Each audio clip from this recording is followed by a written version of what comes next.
የተሰቀለ ምክንያታችን አይደለም። ምክንያቱም ክርስቶስን አይወክለውም ብዬ አምናለሁ። እኔ አመሰግናለሁ። ኦኬ እኔ ደግሞ ትንሽ ልጨምራሹዬ ትንሽ ነው የምጨምረው። ሁሌ ስለሚገርመኝ ነው ይሄ ነገር ይጋጫል። በጣም ብዙ የሚጋጭ ነገር ነው። እውነት ነው ዴቫ እንዳለው ከክርስቶስ ጋር ምንም አይገናኝም። ምክንያቱም እኛ የአይን ምስክሮች ናቸው፣ አብረውት የነበሩ ናቸው ምስክሮቹን ምናምነው ማለት ነው። ሌላው ግን ይሄ የሞተው ሰው የሾህ አክሊል ደፍቶ ምናምን ሞተ የሚባል ነገር ሰምቼ ነበረ።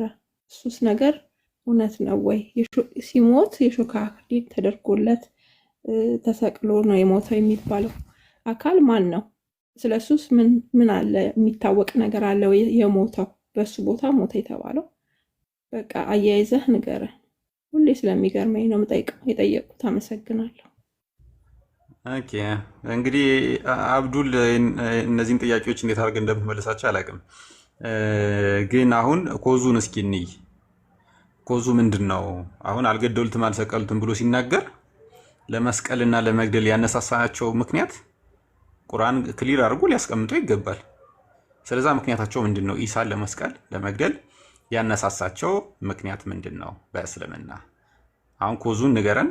ከዛ በኋላ ደግሞ ድርጊቱን ደግሞ እንደዛ ሊያደርጉ የቻሉበትም ድርጊት እሱን ደግሞ ምክንያቱን ደግሞ ትነግረናለህ ማለት ነው። ማለትም በቁርአን እያዋዛ ግን ምንድነው የመጀመሪያው ጥያቄ ገብቷል ብዬ አስባለሁ። አንድን ሰው አንድ አጠር ያለ ጥያቄ ጠይቀኝ። አሁን ብዙ ጥያቄ ነው የሰማሁት፣ አንዱን አጠር አድርገህ ጠይቀኝ እኮ። የእነሱ ሁለተኛ የሚመጣ ነው፣ ግን መጀመሪያ መሰረቱ ላይ እንየው። ኢሳን ለመግደል ያነሳሳቸው ነገር ምንድን ነው? መልስ እስኪ።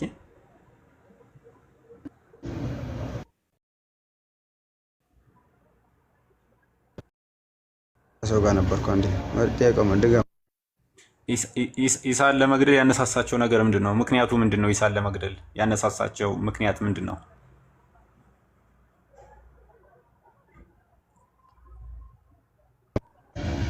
ያው የሁዳው ማን ነው የገደለው ኢሳን? የሁዳዎች ነው አይደል? የሁዳው ማን ነው የገደለው ኢሳን? አይደለም እኔ የጠየቅኩ መልስ እንጂ ምን አውቃለሁ። አይሁዶችን ነው አልገደሉትም። አሁን እኛ በእስልምና አልገደሉትም ብለን ነው የምናምነው አይደለ? የጠየቅኩ ምንድን ነው እኮ ገባኛ። እየመለስኩልህ ነው እኮ እንዴ። ወይስ ጥያቄው ምንድን ነው የጠየቅኩ? ለምን ለግድያ ተነሳሱ ነው? በቃ ኢሳን ለመግደል ያነሳሳቸው ምክንያት ምንድን ነው? ምን አጥፍቶ ነው ነው ጥያቄው እኮ። እኔም እኮ እሱ ነው እየመለስኩ ያለሁት። ምን መለስ? ማን ነው የገደለው ኢሳን? ወንድሜ ይሄ መልስልኝ። ምን ይሄ ከበደ? የጠየቁ ጥያቄ ምንድን ነው? ማን ነው ትለኛል? በቁርአን እንኳን አልተገደለም፣ ግን ሊገሉት ፈልገው እኮ ሊገሉት የፈለጉት ማን ነው? ሊገሉት የፈለጉት ማን ነው? ምዕራፍ 4 ላይ ያለ ለምን እንጠይቀኝ? አይን እኮ ታውቀዋለህ አይደል? ምዕራፍ 4 157 ላይ አልገሉት አይደለም። እንድንረዳዳ ነው። ገባ? እንድንረዳዳ ነው። አሁን ብቻ እኔ ልመልስልህ፣ ችግር የለውም። ይሁዳዎች ነው ሊገሉት የሞከሩት አይደለም? ለምንድን ነው የምጠይቀኝ? አሁን እኔ የመመለስ ግዴታ የለብኝም እኮ። አይሁዶች ሊገሉት ፈለጉ ምናምን። እኔ አሁን ለመግደል የፈለጉበት ያነሳሳቸው ምክንያት ምንድን ነው ነው? በቃ እሺ፣ ነብይ ነው ብሎ ስላልተቀበሉት ነው። ታውቃለህ? ነብይ ነው ብሎ ስላልተቀበሉት አልተቀበሉትም። ያመኑትም በሱ 120 ሰው ነው በሱ ያመነው። ኧረ ትቀልዳለህ በጣም ማለት እንዴ። ነብይ ነው ብለው ስላልተቀበሉት በዘመኑ የተላከ ነብይ ኢሳ ነው አይደል እንደምትሉት? ህዝቡን ለማስተማር ለመገሰጽ መጽሐፍ ይዞ ወረደ ብላችሁ እና ነብይ ኢሳ ነው አልተቀበሉትም። ለዛ ነው የገደሉት። ስለዚህ ነብይ ነውኝ ብሎ ስለመጣ ነብይ ነው ብለው አልተቀበሉትም ነው። ስለዚህ የነብይነትን ስራ ማንም ስላልተቀበለው ሊሰራ አልቻለም በምድር ላይ። ይሄ አንተ ተረት ነው። ይሆንልህ። ግን እስኪ በማስረጃ በማስረጃ አስተኝ። በማስረጃ እኮ ነብይ ነው ብሎ ሲመጣ አይደለም ብለው ሊገሉት ፈለጉ፣ ግን አላህ አነሳው የሚል ኮዛቸው ይሄ ነው የሚል ማስረጃ አስተኝ።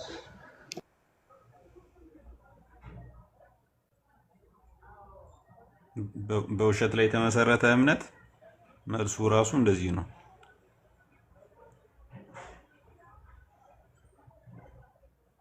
ነብይ ነው ብለው ነብይ ነኝ ብሎ ሲመጣ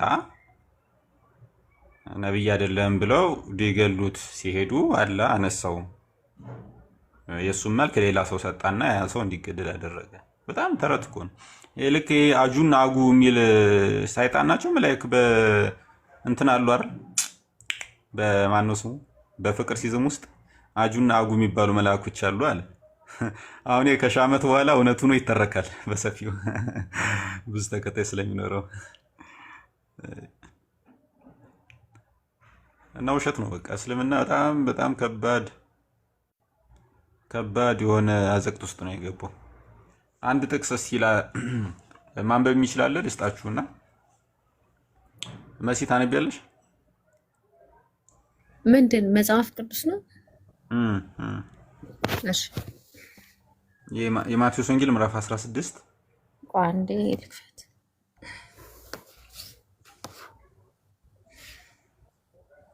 እኔ ሙስሊሞች እኮ ድፍረታቸው እግዚአብሔር አሁን ምን አለ በቢያንስ ሞራላቸው ከፍ እንዲላቸው በጣም ሹር እንዲሆኑ ከአንድ በላይ ጥቅስ 4 5 6 አበርክቶ ቢጽፍላቸው አልተገደለም፣ አልሞተም። በሌላ ጥቅስ በላይ ምዕራፍ ላይ ደግሞ ሊገሉት ፈልጎ ነበር፣ ግን ኢሳን አላህ አነሳው፣ አልሞተም ምናምን እያለ 4 5 ቦታ ላይ ቢጽፍላቸው ምን አለበት? አንድ ጥቅስ ላይ እምነት ይመሰረታል እንዲህ ማለት ያውም ሐሰት የሆነ እዚህ ጋር የምታዩት ግን ምን ታውቃላችሁ? ሙሐመድ ደፍሮ ሁለተኛና ሶስተኛ ጥቅስ ለመጻፍ አቅም አጥሮታል ማለት ነው። በጣም 16 18 ጀምረሽ እስኪ አንብቢ።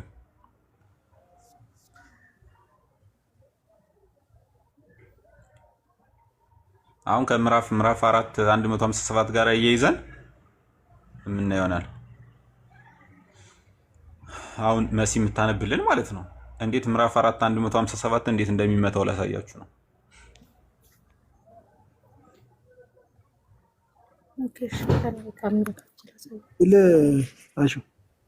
ወይ ሳይ አውራ ልክፈትልህ ወይስ ሰው አለ መብትሽ?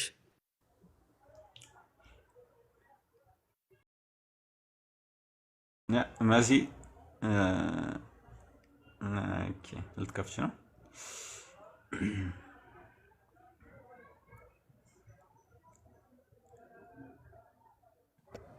ሄሎ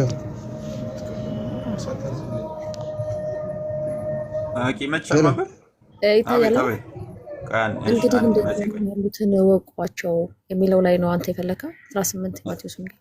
እሺ ቆይ አንዴ አብዱል መጥቷል መሰለኝ እናነበዋለን። ቆይ አዛሊል ነው። ቆይ አዛሊል ነው። እሺ መስጊድ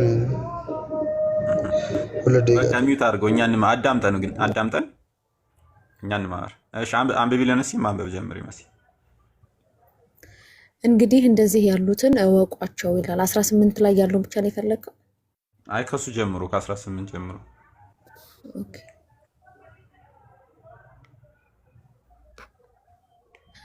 እሺ የኢያሱ አብያተ ቤተ ክርስቲያናትም ሰላምታ ያቀርቡላችኋል። አቂላና ጵራቅላ በቤታቸውም ካለች ቤተ ክርስቲያን ጋራ በጌታ እጅግ ሰላምታ ያቀርቡላችኋል። ወንድሞች ሁሉ ሰላምታ ያቀርቡላችኋል። በተቀደሰ አሳሳም እርስ በርሳችሁ ሰላምታ ተሰጣጡ ይላል። ደቀጥል እኔ ጳውሎስ ይሄን ሰላምታ ምናምን የሚለው በቃል ያው ዋና ሀሳቡ ታች ጋር ነው ያለው። አንብቢ ችግር እናገኘዋለን። እሺ እኔ ጳውሎስ ይሄን ሰላምታ በገዛ እጄ ጽፌያለሁ። ጌታን ኢየሱስ ክርስቶስ የማይወድ ቢኖር የተረገመ ይሁን። ጌታችን ሆይና የጌታ የኢየሱስ ክርስቶስ ጸጋ ከእናንተ ጋራ ይሁን። ፍቅሬ በክርስቶስ ኢየሱስ ከሁላችሁ ጋራ ይሁን። አሜን።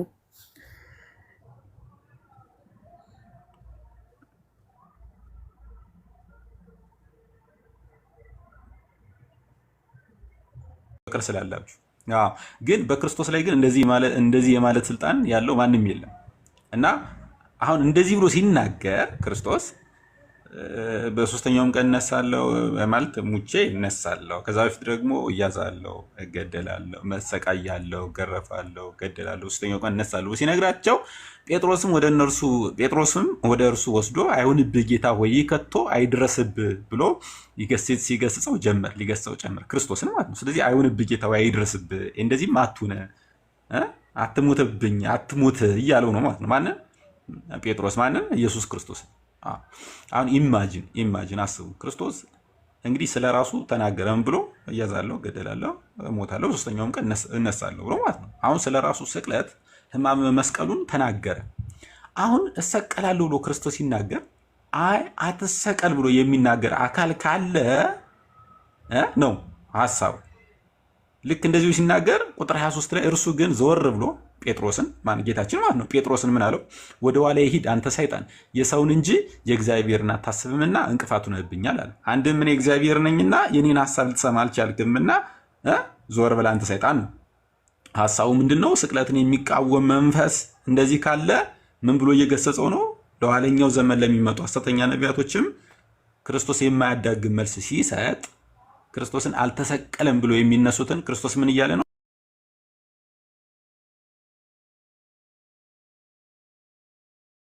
የክርስቶስን ስቅለት የሚቃወም ማን ስለሆነ? ይህ መንፈስ፣ ይህ ስፕሪት ከሰይጣን ስለሚሆን ማለት ነው።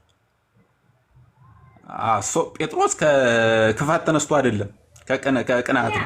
ክርስቶስ እንደዛ እንዳይደርሰው ታያስ የሰይጣንና ክርስቶስ አትሰቀል የሚሉት ኤልያ አንድ የሚባል ሚዩት አድርጎት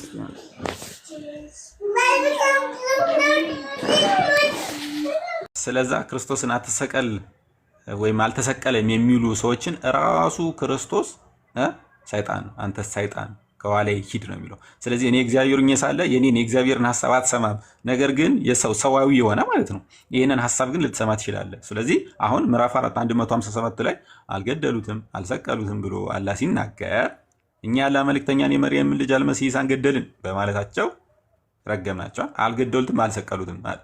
ስለዚህ አልተገደለም አልተሰቀለም ብሎ የሚናገርን አካል ክርስቶስ ምን ይለዋል? ሰይጣናዊ ሐሳብ ነው። አይታችኋል። አስቀድሞ ከመሐመድ ከ600 ዓመት በፊት ክርስቶስ ማለት ነው ኢየሱስ ክርስቶስን አይሰቀልም ብለው የሚናገሩ ሰዎች ካሉ ሰይጣን ብሎ እንደገሰጻቸው እንዲሁ ከ600 ዓመት የመጣውም ሰይጣን መሐመድ ኢየሱስን አልተሰቀለም ካለ ሰይጣን የሚል ማዕረግ እንደሚሰጠው ነው። እና እቺ ጥቅስ ቁርአን ላይ ያለውን አንድ ቨርስ በደንብ ያፈርሳል ሐሳቡ። ኦኬ እሺ መጣ። እሺ አሁን ያነበብነውን ጥቅስ ሰምታላ? አልነበርኩም አላዳመጥኩም። ኦኬ እሺ እናየዋለን። እሺ ቅድም የጠየቀው ምን ነበር የጠየቅነው? ያው ነብዩንም እንደገደሉት ነው። ኢሳን ለመግደል ያነሳሳቸው ምክንያት ምንድን ነው ነበር እኮ? ነብይ በህዝቦቹ ዘንድ አይከበርም አይደለ? ጠቅሳለህ። እናንተ መጽሐፍ ላይ አለ። ስለኛ አይደለም የጠየቅነው እኮ ወንድሜ። ሐሳብ ከኛ እየሰራክ ለቁርአን አይደለም። ለተጠየቀው ጥያቄ ሐሳብ ከኛ እየሰራክ መልስ ለማሟላት አትሞክር። አሁን የተጠየቀው ጥያቄ ምንድን ነው? ከራሴ ሰጣለሁ። አንዴ እኮ ስትሰርቅ እኮ ስለያዝን ነው። ነብይ በገዛ አይከበርም የሚለውን ሐሳብ የለም ወይስ አለ ነው? አሁን እኛ የጠየቅን ስለራስ ነው። ሐሳብ እኛ ጋር ተሰርቅ። እሺ ስለዚህ ምንድን ነው የጠየቅነው? ኢሳን ለመግደል ያነሳሳቸው ነገር ምንድን ነው? እቺን መልስ። ነብይ በህዝቡ ዘንድ አይከበርም፣ ለዛ ነው። ይህ ሰውዬ ቁርአናዊ መልስ እኮ ከቁርአን የፈለከው ከቁርአን ኢሳን ለመግደል አይደለም። ስፔሲፊክ አድርገህ ነው የምትመልስልኝ እንጂ እኮ ምዕራፍ ላግዝህ እችላለሁ እኮ ምዕራፍ 34 ቁጥር 6 ላይ እኮ የሚናገር ሐሳብ አለ። ላግዝህ እችላለሁ። ነቢያቱን ልከን ነበር፣ ነቢያቶች ተስተባበሉ፣ ነገር ግን ምንም እንኳን ቢያስተባብሏቸውም ያለህን ቃል ለዋጭ የለም የሚል የቁርአን ቨርስ አለ። እሱ አሁን እንደዚህ ጊዜ ጥቅሶች እንድታመጣ ሳይሆን እኮ እያገዝኩ ነው። የጠየቁ ጥያቄ ኢሳን ለመግደል ለብቻው አንስቶ እንዲጠቅሰው ነው አንተ የፈለከው? አዎ ኢሳን ለመግደል ያነሳሳቸው ምክንያት ምንድነው ነው? ኦኬ ለብቻው ማለት ነው። እንደዚህ እኔ አላነበብኩም። እኔ እንደዚህ የሚል አላነበብኩም እስካሁን። የለም አንድ ቨርስ ቁርአን ላይ አልደረስኩበትም። ኖ እኔ አልደረስኩበትም እንጂ የለም አይደለም። ስለምና መልስ የለውም አይደለም።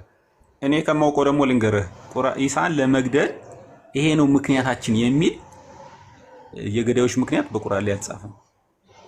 የታወቀ አንተ ሙሉ አንብቤዋለሁ ቁርአን ምን ምክንያት አንድ ቁርአን ሙሉ አንብበዋል ልጠይቅህ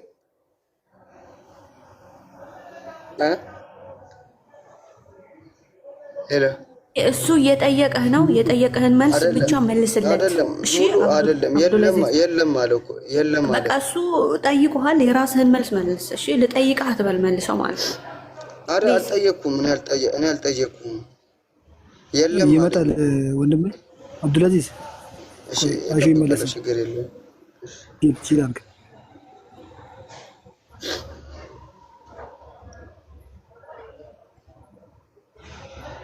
ኦኬ መጥቷል እና ስለዚህ አንድ ምክንያት ልትሰጠን አልቻልክም ማለት ነው አብዱልአዚዝ አይደለም መልስልኝ እንጂ የለም አልኩ ቁርአን ላይ እኮ የለም ስለዚህ ምንም ምክንያት እውቀቴ አይደለም እኔ ከእውቀቴ አንፃር እኔ አላውቅም አልኩ አይደለም አንተ ደግሞ የለም አልከኝ ስለዛ እኮ የለም ነው እኮ አንብበናል የለም ነው ስለዛ አሁን ቆይ እንዴት ያወቅሽ አይደለም እንዴት ያወቅ ምንድነው እንዴት ያወቅ ማለት አንብበ ስናነብስ የኢሳን ታሪክ ስናጠና አይሁዶች ኢሳን ሊሰቅሉበት የፈለጉበት ምክንያት እንከን ያገኙበትን እንከን ሙሉን አነበዋል እሱን አሁን ተራ ከጉንጫላ ነገር የለም አትበልሽ አንብቤ ያለው እያልኩ ነው የኢሳን ታሪክ ሳጠና እንደዛ ከሆነ ጠይቀ እስኪ አዳምጠኝ ወንድሜ የኢሳን ታሪክ አዳምጥ የኢሳን ታሪክ ስናጠና አይሁዶች ሰቃይ የተባሉት አይሁዶች ኢሳን ለመስቀል ይሄ ምክንያት አላቸው ብሎ ቁርአን አልዘገበም በኢሳ ታሪክ ውስጥ እንደዚህ አይነት ዝግብት በቁርአን ውስጥ የለም ነው በቃ ይሄንን ስናነብ ልናገኝ አልቻልንም እኛ አንተ ደግሞ እድሜ ልክህን እስካሁን ባለበት ዘመን በእስልምና ውስጥ ነው ያለ ቁርአንን ስትቀራን ያደግ ስለዛ ልታገኝ አልቻልክም ስለዚህ እኔ አንድ ምስክር ነኝ አንተ ተጨማሪ ምስክር ነህ በሁለት ምስክርነት ደግሞ መጽናት ይችላል ስለዛ ማለት ነው ስለዛ አሁን ቆይ ወደ ሐሳባችን ስለዛ ቆይ አንተ ብቻ ነው እኮ ነው ያላወራው ቆይ ስንጠይቅ አላውቅም እኮ እኔ ከእውቀቴ አንፃር አላውቅም አልኩ አንተ ግን እኔ አውቃለሁ ግን የለም አልከኝ እኮ መለስኩ አይደል እንዴ ለዚህ ወንድሜ ለምንድን አንተ ታውቃለህ አይደል አንተ ታውቃለህ ምንድነው የመለስኩልህ መልስ የኢሳን ታሪክ ስናጠና ነው እያልኩ ያለው ችግር የለውም ኢሳውን ሙሉን አጥንተዋል አይደል ምን ለማለት ፈልገህ ነው ምንድነው ቆይ የፈለከው ነገር ስለ ኢሳ የሚያወራውን ቦታ ሁሉም ቦታ አጥንቼዋለሁ ብለሃል እሺ ከቁርአን ማለት ነው እሺ ብለሃል አይደል ሳይ ይሄ ልጅ ግን ጤነኛ አይደለም መልስልኝ እንጂ ብላ እንዴ ረተው ራስን ቻል አይደለም ወንድሜ አብዱልአዚዝ አይደለም ራስን ቻልና አውራኝ ይኸው ድጋፊ አትፈልግ ሞራል አትፈልግ አሁን እኔና አይደለም ይኸውልህ እንደዛ አይደለም ቆይ አሁን እኮ ነው መልሼልህ ካላወቅኩ ነው አላውቅም ከሌላ ሰው ጥያቄ መልስ ፈልጋለሁ ነው የሚባለው እንጂ እኔ ቁርአንን አጥንቻለሁ አንተ እኮ አላውቅም ያልከኝ እኔ አላጠናውም አልተማርኩም አልከኝ እኮ እኔ አላውቅም አልኩ እንጂ ቁርአኑን ጨርሻለሁ አላልኩም እኮ እሺ እኛ ደግሞ የኢሳን ታሪክ ስናጠና አላገኘን እንደዚህ የሚል ታሪክ ነው አሁን ቆይ ወደ ዋናው ስለ ኢሳ ሙሉውን አጥንተሃል ማለት ነው ስለ ኢሳ አጠናው ማለት ሙሉውን አጥንተሃል ነው አዎ እሺ ምንድነው ሙሉን አጥንተሃል ነው እሺ በቃ ልጠይቅህ እንደዛ ከሆነ ልጠይቅህ ከቁርአን ለምን ትጠይቀኛለህ አጥንተዋል ታውቀዋለህ ስለ ስቅለት ነው እያወራን ያለ ነው እኮ ስለ ስቅለት ነው እያወራን ያለ ነው ጉንጫ አልፋ ክርክር አሁን አንፈልግም እሺ አሁን እኛ ተጠያቂ አይደለም ጠይቁን ስንል መጠየቀኛል ስለ ኢሳ ምንም ሶስት አራት መስመር እኮ ነች ስለ ኢሳ አሁን እኔ አውቀዋለሁ ስላልክ እኮ ከሶስቱ መስመር መልስልኝ ከሶስቱ መስመር መልስልኝ አልመልስልም እኮ አውቀዋለሁ አትበል ብዬ ነው እሺ ችግር የለውም በቃ አውቃለሁ አይደለም ግን ካንተ የተሻለ ግን እኛ ቢያንስ ማወቅ እንችላለን አንተ አላውቅም ስላልክ ማለት ነው በቃ አስረዱኛ አራትና አምስት መስመር ስለ ኢሳ አንተ ከኔ በላይ የምታውቀው ልጠይቅህ አስረዱኝ ለምንድነው ግን ጭቅጭቅ የምታደርገው በእግዚአብሔር በቃ አንተ ለምንድነው ሲጀመር እየተጠየቅኩ መጠየቅ አትችልም በቃ እሱ እኮ ያለ ስለ ኢሳ አጥንቻለሁ ነው ያለ። ታዲያ ለምንድን ነው የምትጠይቀው አንተ? አንተ ሲጠይቅ እኮ አላቅም አለ አልከው አይደል? ሰው አሁን ወደ ጥያቄው ካንተ በላይ አውቃለሁ አለኝ። አትጨቃጨቅ። ካንተ በላይ አውቃለሁ አለኝ። ካንተ በላይ አውቃለሁ አለኝ። ካንተ በላይ አውቃለሁ አለኝ። ልጠይቀው እኔ መውቀት ሼር ያድርግልኝ። ለምንድን ነው የምትጠይቀው? እየጠየቀ ለምንድን ነው የምትጠይቀው? ካንተ በላይ አውቃለሁ አለኝ። ማርያም ላይ አያ ዝም ብዬ ያጠናው አትበል እሺ። ከዛ ጋር አይደለም አይደለም። እሺ ናንየው አይደለም ችግር አይደለም። እኔ ልንገር አይደለም ትክክል ስላልሆነ እኔ ልንገር ወላሂ ከዛ አይደለም። ህልውናው ሳይጀምር ታሪክ ነበረው እኮ ስለ ከኢሳ አይደለም ወላሂ ከዛ አይደለም የጀመረው። እሺ ንገረኝ። ቁርአንስ ንገረኝ እስቲ አይደለም ለምንድነው ሽፍት እንድታረግ የምፈቅድልህ? ግን ርዕስ ወዴትም አትሄድለት። እዚህ ላይ ቆሞ እዚህ ላይ ጠይቅ። የትም አውቆ ነው እሱ አይደለም ወላሂ አይደለም። የኢሳ ታሪክ ከየቱ ጋር ነው የጀመረው? እሺ አይደለም አንብብ። በቃ አንብብ እኔ ልንገር አትነግረኝም። አንዴ እኔ ላንብብልህና ታሪኩን ህልውናው ሳይጀምር የኢሳ ህልውና ሳይጀምር ታሪኩ ሊኖር አይችልም። ህልውናው የጀመረው ምንድነው? ጅብሪል መጥቶ ያበስራታል። ከዛ በኋላ በከፊሳነቱ ሲያበስራት እኔ ወንድ ስለማላውቅ እንዴት ይሆንኛል አለች። ከዛ በከፊሳነቱ ይናገራል አላት። ከዛ በኋላ ታዲያ ምንድን ነው? ከዛ በኋላ ውልደት ይመጣል። ስለ ኢሳ ማውራት የተጀመረው ቁርአን ላይ የቱ ጋር ነው አይልኩ እኮ የምዕራፍ 3 አልኩ እኮ ምዕራፍ 3 የኢምራን ባለቤት ምዕራፍ። እሺ ካልሆነ የኛ ቢዝነስ አይደለም እኮ አይደለም፣ ቢዝነሳችን አይደለም አሁን ይሄ ማለት ነው። አጥንቼዋለሁ አትበላሽ። አብዱልአዚዝ ምን ዝም ብለህ የምታዝገው መረጃ አታመጣም እንዴ? ለምን ተሰቀለ? ለምንድን ነው አላህ በሳምንት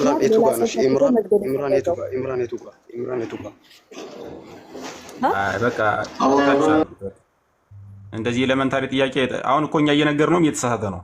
ኢምራን ምዕራፍ 3 ላይ ያለ ነው የኢምራን ባለቤት የሚል ነው። እንዲሁም ሐናን ያመጣል። የኢምራን ባለቤት ሐናን ያመጣና ስለ ስለቷ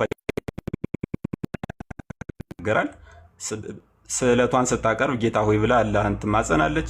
ከዛ በኋላ ደግሞ ለመርየም የሚገለጥላትን ደግሞ ያንን ጅብሪልን ደግሞ ልክ ኢምራን በተሳለችበትና ለአምላኳ በተናገረችበት ቃል ልክ ማይ ሎርድ ብላ ደግሞ የኢብኑ መርየም ለማን ታቀርባለች? ለጅብሪል። ታሪኩ ከዚህ ጋር ተያይዞ የሚመጣ ነው። አንተ ግን ይሄንን ትክክል አይደለም ብለህ ነው እኛ ለመናገር የሞከርከው። ያላወቅከው አንተ ነህ። ጅብሪልና አላህ እዛ ምዕራፍ ላይ ማይ ሎርድ ተብሎ የተጠቀሱበት ቦታ ነው። ታሪኩ ከዛ ጀምሮ ይመጣል ማለት ነው ስለ ኢሳ ታሪክ። አሁን ግን ርዕስ የሚገርመው ነገር ደግሞ ቁርአን ከመቼ ወዲህ ነው ቅድመ ተከተል ኖሮት እንደዚህ ክሮኖሎጂካል ኦርደር የጊዜ ጣበቅ ኖሮት አውርቶ የሚያውቅ ቁርአን ጅማሬ ያለው ጀመር ቁርአን ስትጀመር እኮ እዚህ ጋር የጀመረውን ታሪክ እዛ ደግሞ ያወራል። ኢምራን የጀመረውን አሁን ለምሳሌ በስርዓቱ የተጻፈው ሁለት ጊዜ ነው የተጻፈው። ኢምራን 346 ስታነብ እዛ በስርዓቱ አለ። መርየም 1920 ጀምረህ ስታነብ ደግሞ 19 ጀምረህ ስታነብ ደግሞ እዛ በስርዓቱ አለ። ሁለት ጊዜ ነው ያለው። ድግግሞሽ እኮ ሺህ ቦታ እኮ ነው። ለምሳሌ አሁን ሱራ 6 አያት 12 ላይ ስታነብ እዛም አለ። ክሮኖሎጂካል ኦርደር ወይም ደግሞ የታሪክ ፍሎ የለም ቁርአን ሲጀመር። እንደዚህ ነገር ቁርአን ይዞ እንደ ጥያቄ የምጠይቅ ማለት በራሱ ከማሳብ ካልሆነ በስተቀር ነው እንጂ ትርጉም የለውም። ጌታ ዲስኦርደሩ እኮ የጀመረው ያያሰላለፉ ጭምር ነው አይደል? እንዴ ያው ምዕራፍ 96 ላይ ያለው አያ እኮ አንደኛ መሆን የሚገባው መጀመሪያ የወረደው አያ ምዕራፍ 96 አይደል እንዴ? እሱን እኮ ኦርደርሊ አላስቀመጡትም። 1 2 3 ብለው እንኳን አይደል እንዴ? ዘፍጥረትን አምጥተህ የማቴዎስ ወንጌል ላይ እንደማስቀመጥ ማቴዎስን ወስደህ ዘውልቅ ላይ እንደማስቀመጥ እኮ ነው። ቁርአኑ ሲጀመር ዲስኦርደር ያለበት መጽሐፍ ነው። ከዛ ውጭ ግን የጠየቀንን ጥያቄ መልሰናል።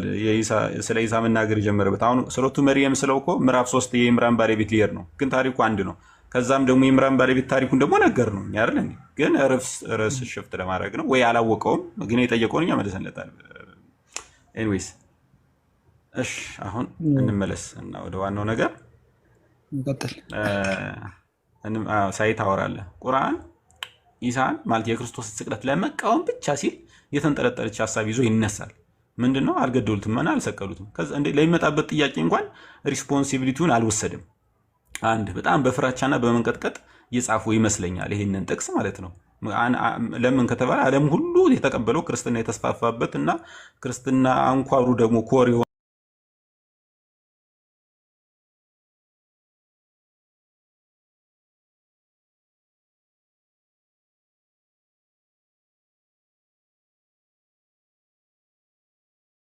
ምሳሌ ስለ ኢሳ አወላለድ መርየምና ኢምራን ላይ ተጽፏል አይደል? የመርየም ምዕራፍ ላይና የኢምራን ቤተሰብ ምዕራፍ ላይ እንዲህ ደጋግሞ ይጽፋል። አሁን ስለ ኢሳ እንዲስተወለደ ምናምን አበሰራት ምናምን እያለ ደጋግሞ የተለያዩ ቨርሶች ላይ አስቀምጧል።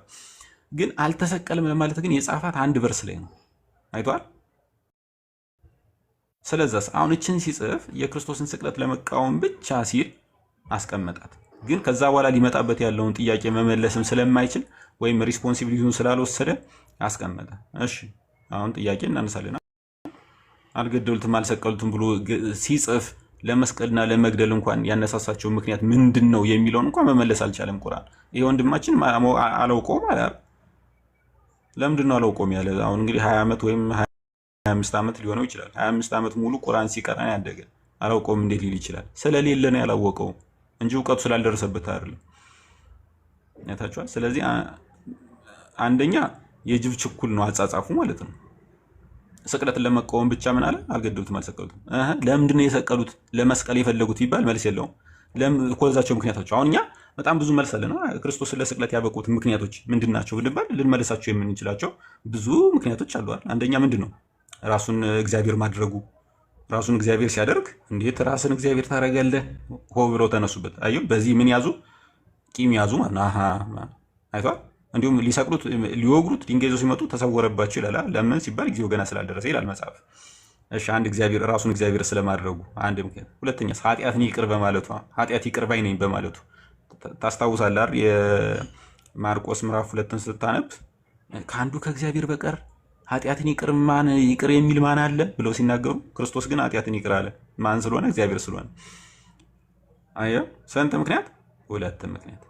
ከአብርሃም በፊት አለው ማለቱ ከአብርሃም በፊት አለው ብሎ ሲናገር ድንጋይ ላነሱበት የሚወግሩት ለስቅለት ምክንያት ስንት አገኘን? 3 ዮሐንስ 8ን ሙሉና አንብቡት። ታች 8:50 ምናምን ጀምራችሁ ወርታች ስታነቡት።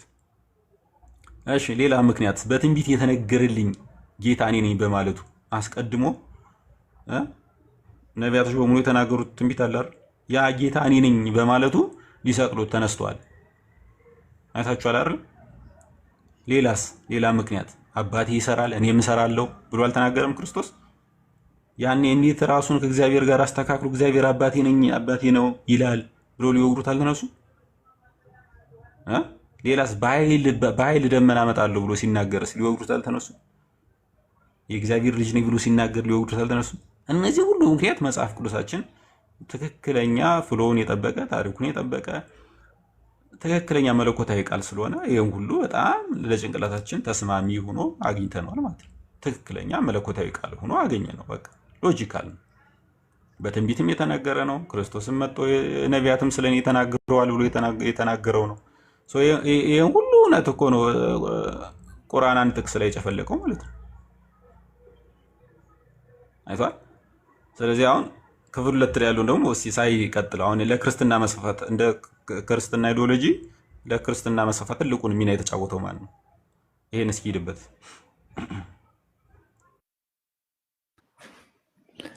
ቴንክ ዩ አሹ። ቤዚካሊ በነገራችን ላይ ይሄ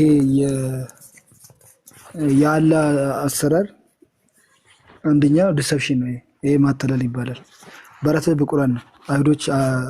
አይሁዶች አድም ማድረጉ ደግሞ አላህ ደግሞ ከአድማኞቹ በላይ ነው። ሱራ 3:50 የተቀመጠው አጁ ዲሲፍ አደረጉ አላህ ደግሞ ቤስት ኦፍ ጂውስ ካታላይ ወይም ደግሞ ካታላይ ቢበለበላጭ ነው ብሎ ያለው ያስቀምጣልና ቤዚካሊ አላህ አይሁዶችን እንትን ያደረገው ዲሲፍ ያደረገው የሸወዳቸው በቁርአን ኢሴንስ ከሄድን ማለት ነው።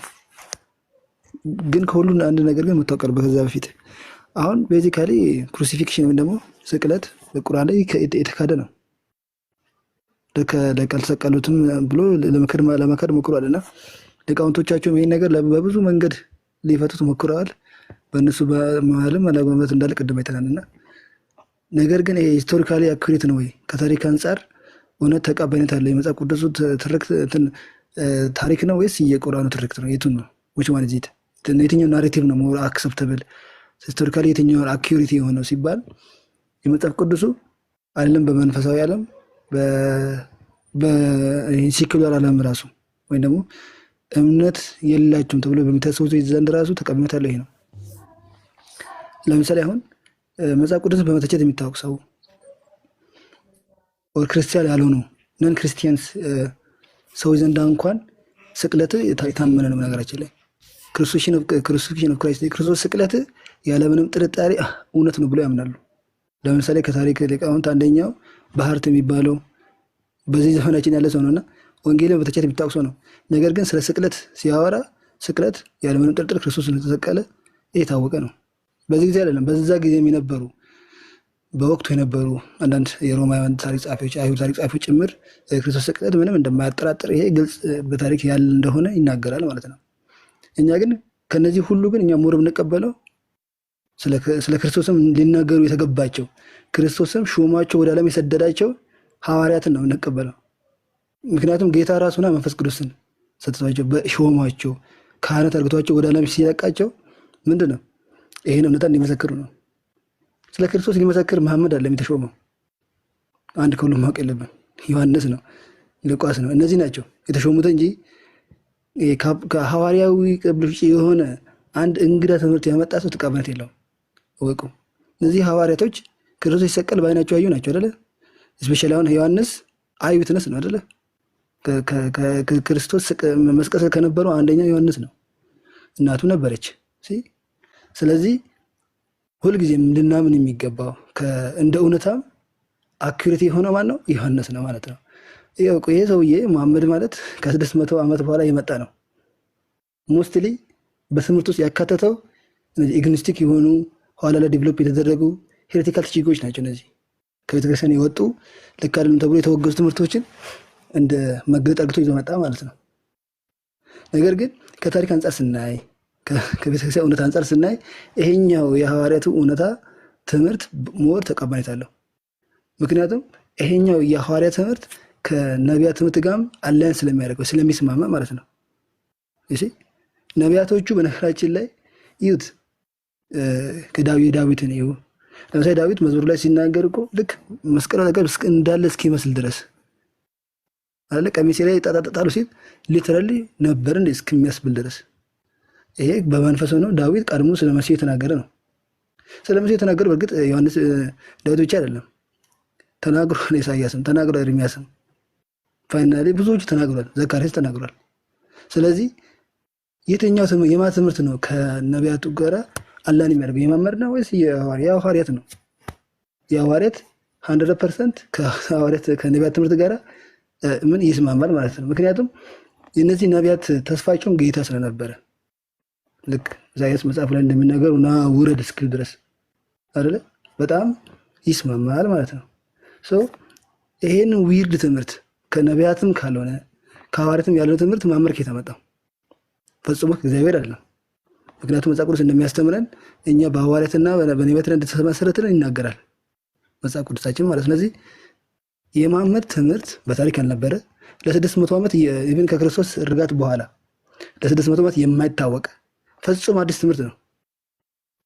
በነቢያት ዘንድ አልነበረ፣ በሐዋርያት ዘንድ አልነበረ። ፈጽሞ አዲስ ትምህርት ነው መሐመድ ኢንትሮዲዩስ ያደረገው። አንደኛው ይሄ ነው። እሺ መሐመድ ሲናገሩ ሐዋርያቶች ራሱ አንደኛው እንደሚሉት መስፈርታቸው እኛ የተሰቀለውን ክርስቶስ እንሰብክላቸዋለን ነው የሚሉት እኮ። የተሰቀለውን መሐመድ እኮ ያልተሰቀለውን ሊሰብክላቸው እኮ ነው። ዮሐንስ ስለ ክርስቶስ ይናገር፣ ክርስቶስ በስጋ እንደመጣ ይናገራል። ክርስቶስን የእግዚአብሔር ልጅ አይደለም የሚክድ መንፈስ ሁሉ እሱ ከእግዚአብሔር አይደለም፣ እሱ መንፈስ ፈጽሞ ነው፣ አንታይ ክርስቶስ ወይም ደግሞ የክርስቶስ ተቃዋሚ መንፈስ ይለዋል። ይሄንን መሐመድ ይክደዋል። በነገራችን ላይ ሐዋርያቶች የተነገሩት ነገር እንዳለ የክርስቶስ ተቃዋሚ ይመጣል ብሎ የተነገሩት እንዳለ መሐመድ ያደርገዋል። የእግዚአብሔር ልጅነቱን ይክዳል፣ መሰቀሉን ይክዳል፣ ኤቭሪቲንግ ዲና ያደርጋል። ስለዚህ እኛ ማንን የምንከተለው? የሐዋርያትን ትምህርት ማለት ነው። ምክንያቱም ስሟቸው ተብለን ወር ደግሞ ለእኛም የተሰጡ እነሱ ስለሆኑ መሐመድ ከነሱ ቅብሎች ውስጥም የለም፣ በእነሱ መንገድም የለም።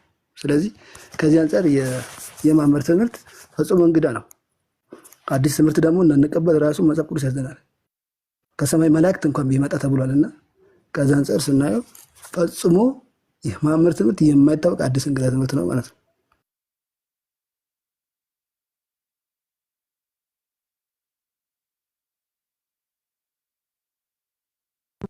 ቃለ ሕይወት ያሰማልን። ሳሂዬ ሲራክ ፈረለ